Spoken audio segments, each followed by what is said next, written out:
আসসালামু আলাইকুম। আমরা ফ্যান কেনার উদ্দেশ্যে আদাইগুলা চলে আসলাম।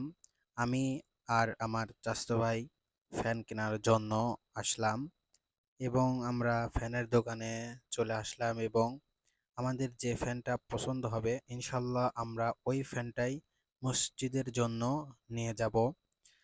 যে মামা একটা বিআরবি ফ্যান দেখান। মামা একটা বিআরবি ফ্যান নিয়ে এসে আমাদের সামনে খুলে দিল এবং বলল তোমরা দেখে নাও। তারপরে খোলার পরে আরেকজন এসে পাখা দিয়ে দিল ফ্যানের। এরপর আমি ভালোভাবে দেখে নিচ্ছি সবকিছু ফ্যানের ঠিক আছে কিনা। এরপরে ফ্যানটা আমি উপর নিচ করে সবভাবে দেখে নিচ্ছি যে ফ্যানটা ঠিক আছে কিনা। এরপর আমার ফ্যানটা অনেক পছন্দ হয়ে গেল। এই জন্য দোকানদারকে বললাম মামা আমরা এই ফ্যানটাই নিব, আর কোনো ফ্যান দেখানোর দরকার নেই। তারপরে মামা বলল ঠিক আছে আমরা প্যাকেটিং করে দিচ্ছি দাঁড়ান। মামা যখন প্যাকেটিং করবে তার আগে বললাম মামা পাখাটা দেখিয়ে দিন। পাখাটা আমাদেরকে দেখিয়ে দিল। পাখাটা আমি দেখলাম টাল আছে কিনা। পাখাটাও মোটামুটি সবকিছুই বেটার। আমরা ফাইনাল করলাম এটাই আমরা নিব।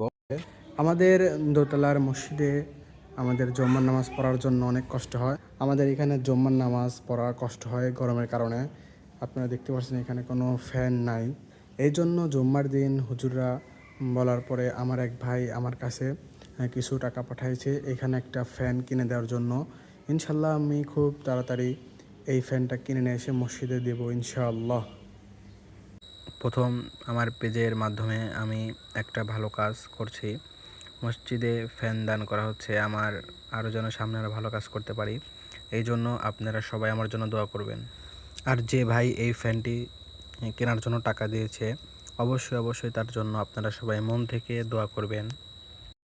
আমরা এই ফ্যানটা পছন্দ করার পর মামা আমাদের ফ্যানটা বেঁধে দিচ্ছে।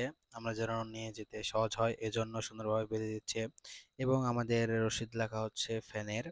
সুন্দরভাবে রসিদ লিখে দিচ্ছে। এরপরে আমি টাকাগুলা দিয়ে দিলাম মামাকে। মামা টাকাগুলা নিয়ে গুনে নিচ্ছে এবং গোনা শেষে আমাদের ফ্যান বুঝিয়ে দিচ্ছে এবং আমি আর আমার চাচাতো ভাই ফ্যান নিয়ে চলে আসলাম।